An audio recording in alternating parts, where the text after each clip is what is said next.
मस्त चमचमीत भाज्यांनी भरपूर असा तवा पुलाव आज आपण करणार आहोत. नमस्कार, स्वागत आहे तुमचं मराठी किचनमध्ये. याच्यामध्ये पावभाजीसाठी वापरतो त्या सगळ्या भाज्या आहेत, त्याच्यामुळे पावभाजी पुलावसुद्धा याला म्हणता येईल. याकरता 2 कप तांदूळ घेतलेला आहे. अख्खा बासमती तांदूळ जो पुलाव किंवा बिर्याणीसाठी वापरतो तो तांदूळ घ्यायचा.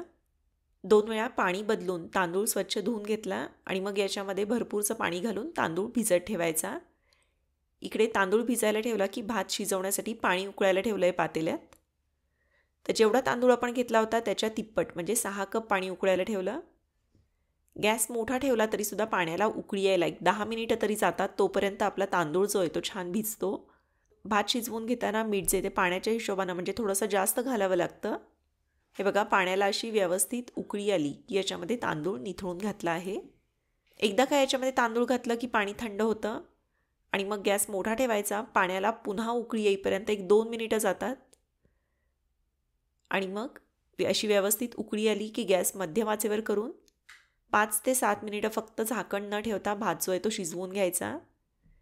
हे बघा, तांदूळ असा छान फुलला पाहिजे, अगदी मऊ आणि पूर्णपणे देखील शिजला नाही पाहिजे, कारण भात जो आहे तो नंतर आपण भाज्यांसोबत परतून घेणार आहोत. त्याच्यामुळं भाताची शीतं तुटू नयेत याकरता तांदूळ खूप मऊ शिजवून घ्यायचा नाही आहे. याप्रमाणे छान असं व्यवस्थित फुललं की याला चाळणीमध्ये निथळून घ्या. संध्याकाळी जर का तुम्ही हा पुलाव करणार असाल तर सकाळी किंवा दुपारीच हा जो भात आहे तो तुम्ही शिजवून तयार ठेवू शकता, म्हणजे मग तो व्यवस्थित पूर्णपणे असा थंड होतो. हवं तर भात शिजवून फ्रीजमध्ये ठेवला तरीसुद्धा चालतो.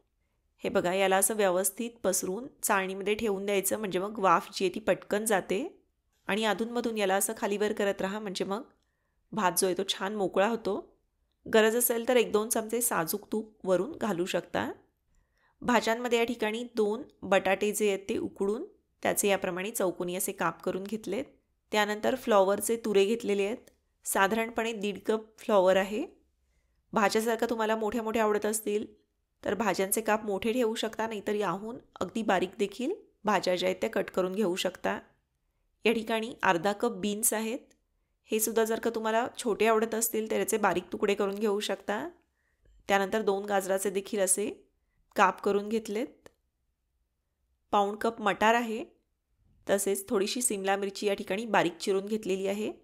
सिमला मिरचीचा जो स्वाद आहे तो बऱ्याच जणांना आवडत नाही, त्याच्यामुळं नाही घातली तरीसुद्धा चालेल. सगळ्या भाज्या मिळून साधारण 3 ते 4 कप तरी झाल्या पाहिजेत, कारण भात जो आहे तो शिजल्यानंतर फुलतो. त्याच्यामुळं भरपूरशा भाज्या असतील तर भात छान लागतो. या ठिकाणी आता आपण भाज्या ज्या आहेत त्या एकदा वाफवून घेणार आहोत. तर पातेल्यामध्ये पाणी उकळायला ठेवलं आहे. याच्यामध्ये थोडंसं मीठ घातलं. उकळत्या पाण्यामध्ये फ्लॉवर, गाजर, बीन्स या भाज्या ज्या आहेत त्या फक्त 5 मिनिटं वाफवून घ्यायच्या, म्हणजे मग त्यानंतर पटकन शिजतात. हे बघा, खूप मऊ होईपर्यंत थांबायचं नाही. एक चांगली याला वाफ बसली की पाण्यातून निथळून काढून घ्यायच्या.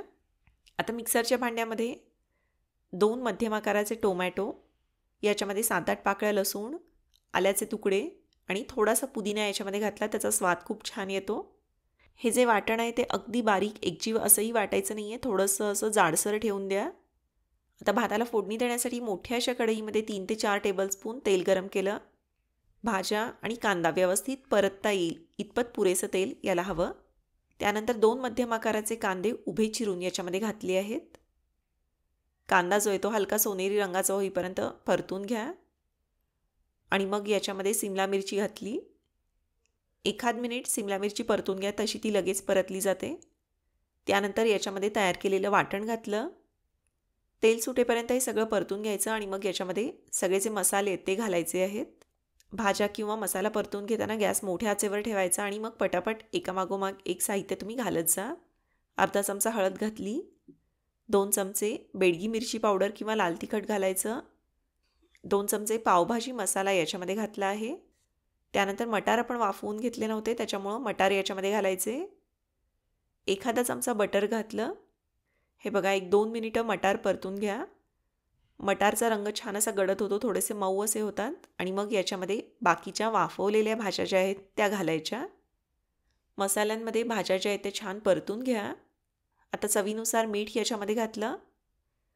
फक्त या ठिकाणी आपण बटाटा घातलेला नाही, कारण बटाटा ऑलरेडी वाफलेलाच आहे, त्याच्यामुळे तो आपण नंतर घालणार आहोत. तर भाज्या अशा तेलावर 2 मिनिटं परतून झाल्या की झाकण ठेवून एक 3 ते 4 मिनिटं याला चांगली वाफ काढून घ्यायची. भाज्यांचे काप जर का मोठे असतील तर भाज्या वाफण्यासाठी वेळ लागतो. हेच जर का भाज्या बारीक चिरलेल्या असतील तर त्या पटकन वाफल्या जातात. हे बघा, भाज्या छान अशा वाफल्या की याच्यामध्ये बटाटा घातला आहे. आता बटाटा घालून परतून घेतलं आणि मग शिजवलेला भात याच्यामध्ये छान असा मोकळा करून घालायचा. गरजेनुसार 2 चमचे बटर याच्यामध्ये घालू शकता. पावभाजीच्या स्टॉलवर जेव्हा आपण तवा पुलाव खातो तेव्हा त्यांचा तवा मोठा असतो. 1 किंवा 2 प्लेट पुलाव करायचा असतो, त्याच्यामुळं तव्यात व्यवस्थित परतला जातो. पण घरी करताना आपण सगळ्यांसाठी बनवतो, त्याच्यामुळं याप्रमाणे मोठ्याशा कढईत हा जो पुलाव आहे तो परतून घ्यायचा. याच्यामध्ये भाज्यांचं प्रमाणही भरपूर आहे. फ्लॉवर, गाजर अशा इतर अनेक भाज्या आपण ॲड केलेल्या आहेत, त्याच्यामुळं पौष्टिकही आहे. याच्यामध्ये हवं असेल तर पनीरचे काप देखील शेवटी तुम्ही घालू शकता. भाताचं शीत तुटणार नाही अशा पद्धतीनं हलक्या हातानं 1 3 ते 4 मिनिटं याला परतून घेतलं. बारीक चिरलेली कोथिंबीर वरून घातली आणि आपला मस्त चमचमीत भाज्यांनी भरपूर असा तवा पुलाव जो आहे तो तयार झाला. रायत्यासोबत हा जो पुलाव आहे तो तुम्ही खाऊ शकता. त्याचप्रमाणे याची रेसिपी तुम्हाला कशी वाटली ते मला जरूर कळवा. व्हिडिओ आवडला तर व्हिडिओला लाईक करा. व्हिडिओची लिंक तुमच्या मित्रमैत्रिणींसोबत, नातेवाईकांसोबत जरूर शेअर करा. धन्यवाद.